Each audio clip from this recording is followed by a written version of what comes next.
Découverte d'un mythe, peu de voitures peuvent se prévaloir d'une telle continuité et je peux vous dire qu'elle fascine tous les amateurs d'automobiles.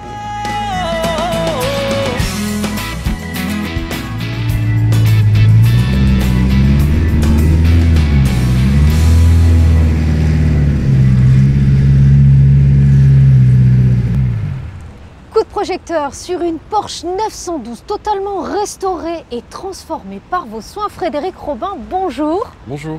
Alors avant de parler finalement des étapes de restauration, un mot peut-être sur le mythe 911. Est-ce que c'est vrai qu'il s'agit du modèle sportif le plus vendu au monde? Ah oui, exactement, c'est vraiment ça et ça participe au mythe de l'automobile depuis 50 ans, maintenant un peu plus même, 1963 pour le tout premier modèle. Donc s'attaquer à un mythe pareil, c'est pas forcément chose facile. Comment on l'explique? Je ne sais pas s'il y a vraiment une explication. Un dessin intemporel, c'est l'objectif de tous les designers aujourd'hui, de réussir à faire quelque chose qui va durer dans le temps. Ça a été fait à l'époque et c'est le but de tous les designers aujourd'hui, c'est de le refaire. Mais je suis bien incapable de l'expliquer, si je pouvais, je le referais. C'est vrai que l'histoire a donné raison à ce fameux coup de crayon de Ferdinand Alexander Porsche. Absolument. Avec ce dessin qui perdure depuis près de 60 ans, comme on disait. Oui, absolument. C'est un dessin incroyable et c'est unique dans l'automobile d'avoir le même coup de crayon depuis aussi longtemps, la même passion qui se passe de génération en génération, de voir des véhicules achetés par le grand-père, roulés par le petit-fils. C'est des choses que même, je pense, Ferdinand Porsche ne pouvait pas imaginer à l'époque.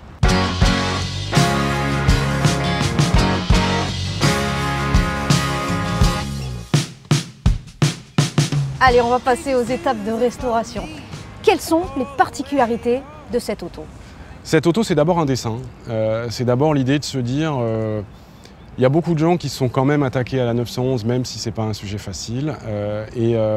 L'idée est de rester dans l'esprit, de ne pas dénaturer, de garder une voiture étroite.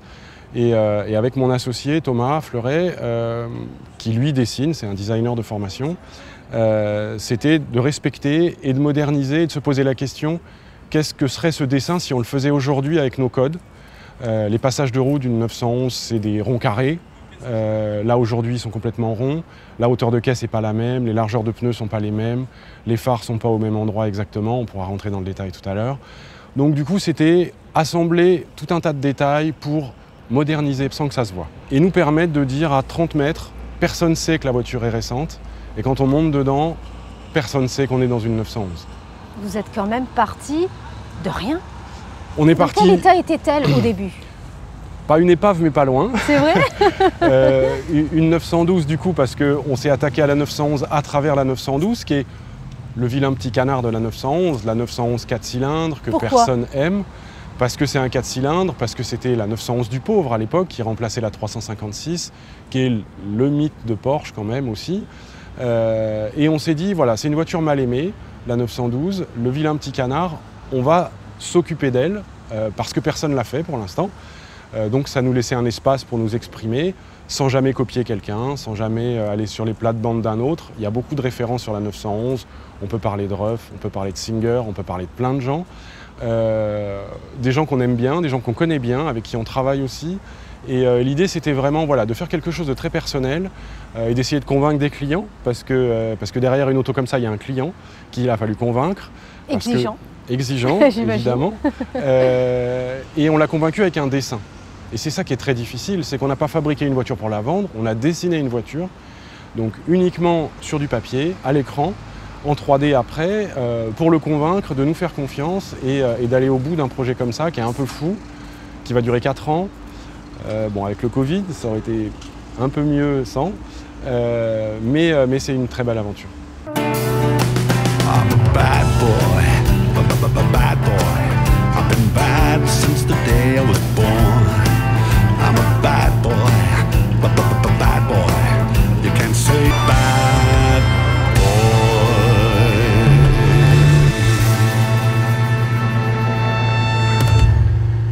On peut connaître les transformations qu'elle a subies?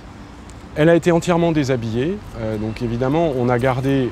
La caisse était saine à la base? La caisse était relativement saine pour une voiture de 69. Est-ce qu'il y a des caisses de 69 très saines qui ont roulé? Probablement, mais rarement quand même, mais elle était quand même pas mal. On l'a entièrement déshabillée, entièrement sablée.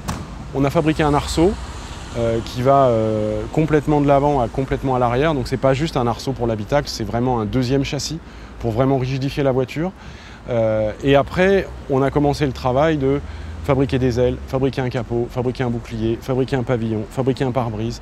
Les seules pièces de tôle conservées de la voiture d'origine, c'est les portes. Voilà, on n'a rien gardé à part les portes et les vitres de custode. C'est les deux seules pièces qu'on a conservées. Tout le reste est neuf, entièrement neuf. Il n'y a pas un boulon qui subsiste. Il a fallu tout refaire. Elle pèse combien? 945 kg. Pour combien de chevaux? Pour 300 chevaux. Justement, parlons motorisation. Est-ce qu'il y a eu des modifications? Alors, ce n'est pas des modifications à ce niveau-là, c'est un nouveau moteur, puisqu'on a refait une fonderie. Donc, on n'est pas parti d'un bloc de 912 d'origine, qui a un 4 cylindres 1,6 litre qui fait 90 chevaux. Pourquoi ce choix?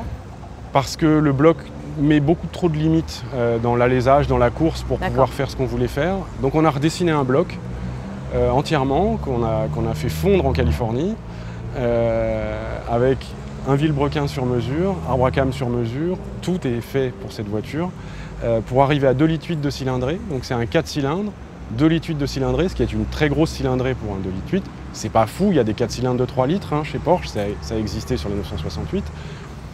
Mais 2,8 litres de cylindrée, 2 soupapes par cylindre et 300 chevaux à 8500 tours. Donc un moteur qui tourne très vite, c'est très puissant, c'est très pointu aussi. C'est beaucoup plus proche d'une voiture de course que d'une voiture de route. On a fait une boîte de vitesse aussi avec un partenaire en Californie qui s'appelle Mandeola. Donc c'est une boîte 5 séquentielle avec un shifter, ce qui permet au-dessus de 6000 tours de ne pas débrayer pour changer les vitesses, à la montée comme à la descente. C'est très impressionnant et quand on fait ça, ça fait des flammes derrière. Faut pas être trop près. J'imagine qu'elle n'aime pas du tout la ville et qu'elle est plutôt sur circuit. On peut la mettre sur circuit alors aujourd'hui? On peut la mettre sur circuit. Sur les petites routes de la Turbie, c'est parfait. Quand il n'y a pas trop de monde, le matin de bonne heure. Voilà, en respectant les limitations de vitesse évidemment. Mais non, c'est un parfait outil pour l'arrière-pays, pas pour la ville. C'est clairement pas destiné pour ça. Elle n'est pas à l'aise. En dessous de 4000 tours, elle n'est pas contente. Elle est vraiment contente dans les tours et c'est ça qui est bien.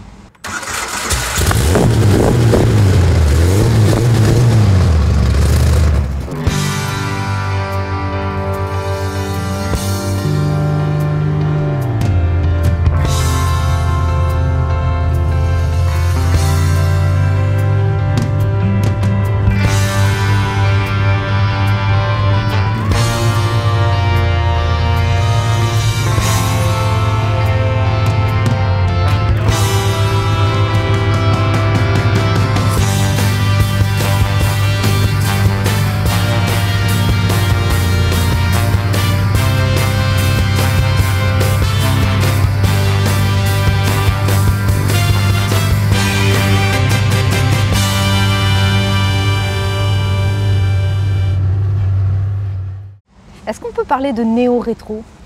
On peut, évidemment, même si c'est un hommage à la 911 et à la 912, évidemment, mais on n'a pas tout redessiné, mais on a quand même redessiné beaucoup de choses en corrigeant des défauts de l'époque. Et en ça, c'est ce que cherche à faire le néo-rétro, adapter une forme, la respecter, la moderniser.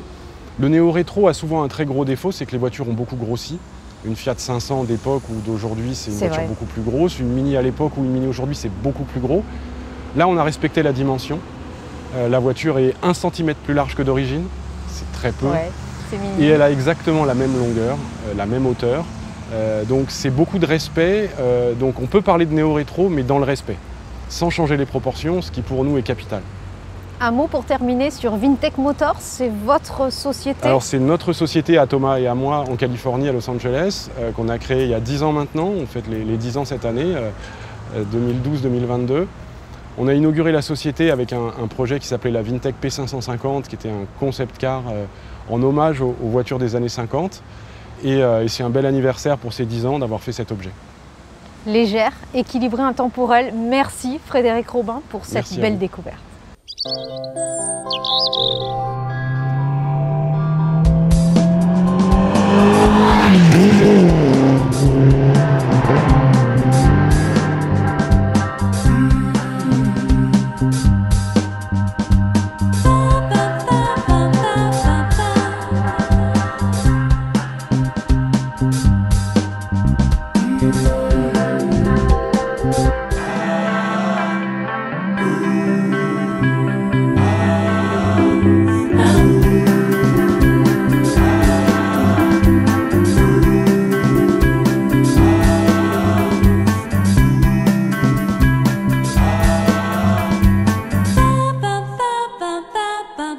Love.